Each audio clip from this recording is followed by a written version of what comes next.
Thank you for subscribing to our channel.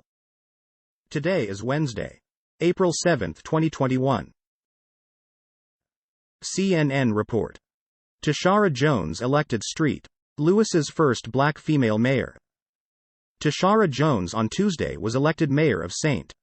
Louis and will become the city's first black woman to hold that office after running on a progressive platform and a promise to reform and revitalize the city. Jones, the city's treasurer, beat Alderwoman Kara Spencer by 2,280 votes, according to the final unofficial election results posted online by the city's election board. Jones will be sworn into office on April 20. BBC report. Myanmar ambassador to UK, locked out of London embassy. Kyaw Zwar Min said staff were asked to leave the building by Myanmar's military attaché and he was told he was no longer the country's representative. "I have been locked out," he told Reuters news agency. Myanmar's military seized power in a coup on 1 February, sparking weeks of protests and escalating violence. Kyaw Zwar Min has called for the release of ousted leader Aung San Suu Kyi. More than 500 people, including dozens of children, have been killed so far as pro-democracy protesters demand a return to power of elected leader Aung San Suu Kyi and her National League for Democracy (NLD) party. Fox report. Alabama Gov. Ivey lifts mask rules, urges common sense instead to combat virus. Gov. Ivey said Wednesday that Alabama is shifting to personal responsibility in the fight against COVID-19, keeping her promise to let a statewide face mask order expire Friday. Ivey said she's issuing a greatly slimmed-down health order that has few restrictions. It encourages people to keep taking precautions such as voluntarily wearing masks, but no longer includes a statewide mask order. Alabama opened vaccine eligibility to anyone 16 and older 2 days ago, and state health officials said virus hospitalizations, percentage of positive tests and daily case numbers are hitting some of the lowest numbers in a year. Deutsche Welle report. Tiger Woods was speeding before crash. LA police. Police said the former world number one told them he was not under the influence of alcohol or medication at the time of the crash. Initial speculation on possible causes for the crash had centered on Woods's previous 2017 arrest when he was found asleep at the wheel at the roadside and subsequently failed a toxicology test on multiple counts. Woods just 2 days before the crash rescue crews found him unconscious with his face and chin covered in blood. Fox report. Derek Chauvin trial. Officer never took knee off George Floyd's neck, use of force expert testifies. Former Minneapolis police officer Derek Chauvin held his knee against George Floyd's neck and was bearing down with most of his weight the entire time the black man lay face down with his hands cuffed behind his back. A use of force expert testified Wednesday. Chauvin, 45, is standing trial on murder and manslaughter charges in connection with Floyd's May 2020 death. Prosecutors allege that Chauvin held his knee on Floyd's neck for 9 minutes and 29 seconds, despite Floyd being handcuffed, in the prone position. Al Jazeera report. Over half of last week's global COVID deaths in Americas. PAHO. COVID-19 infections continue to surge throughout the Americas. The director of the Pan American Health Organization, PAHO, said on Wednesday. With more than 1.3 million new cases registered this past week and more than 37,000 deaths. During PAHO's weekly news conference, the organization's director, Carissa Etienne, said some countries in the region are seeing an increase in cases while others are seeing a decline. But the region as a whole continues to be heavily impacted by the pandemic. BBC report. Rare Superman comic sells for record $3.25 million. It means the issue of Action Comics #1, which sold for 10 cents when it was released in 1938, is the world's most valuable comic book. The comic includes the story of Superman's origins and is considered to be the start of the superhero genre. It is thought only around 100 copies of the comic still exist. This particular copy was buried in a stack of old 1930s movie magazines, and was in mint condition. Online auction house Comic Connect. CNN report. Democratic Republic of Congo has highest levels of hunger in world, UN says. For humanitarian agencies trying to keep people alive, the Democratic Republic of Congo, DRC, presents multiple challenges. hunger, displacement, disease and violence. Nowhere in the world do more people need food assistance. According to a new study by 2 UN agencies, more than 27 million people in the DRC, 1 in 3 of the population, are affected by what the agencies call high acute food insecurity. CNN report. Tom Brady is launching an NFT company.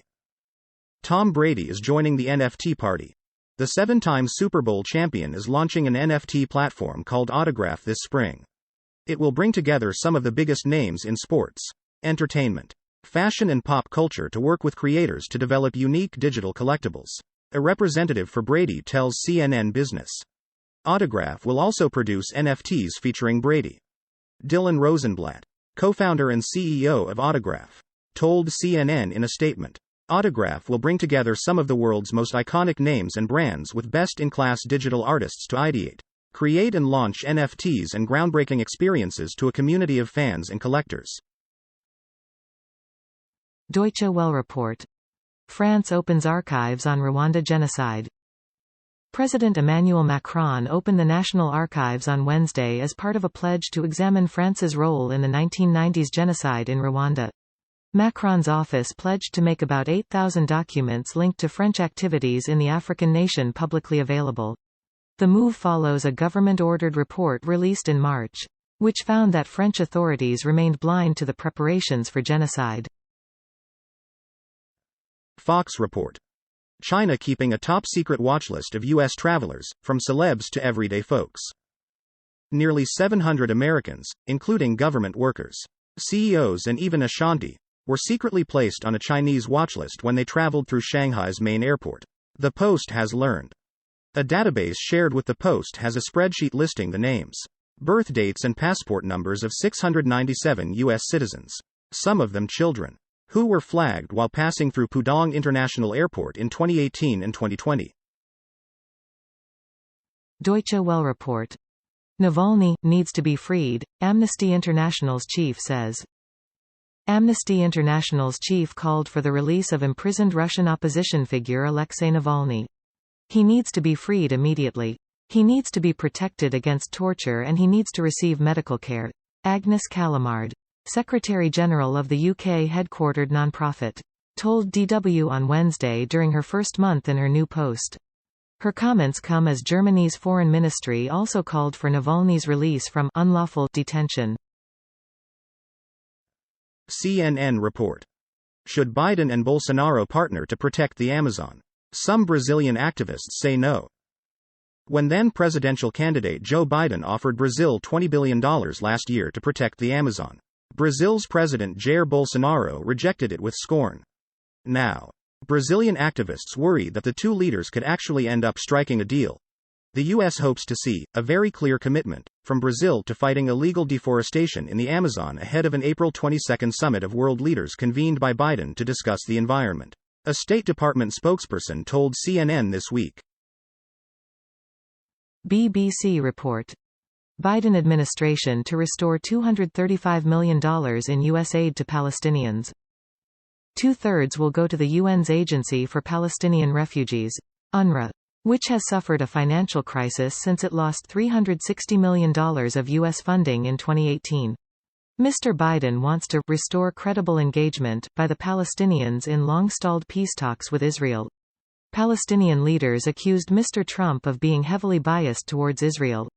They rejected a peace plan he unveiled last year that envisaged recognizing Israeli sovereignty over Jewish settlements in the occupied West Bank and the Jordan Valley, and Jerusalem remaining Israel's undivided capital. Al Jazeera report. No timeline as U.S., Iraq agree on removal of combat troops. Iraq and the United States have agreed on the withdrawal of all remaining U.S. and coalition combat troops deployed to fight ISIS, in the Middle Eastern country, but they did not provide a timeline and said the foreign forces would still provide training to the Iraqi army. After a first strategic dialogue under President Joe Biden's administration, the two countries said in a joint statement on Wednesday that the Iraqi military had made substantial improvements. Fox report.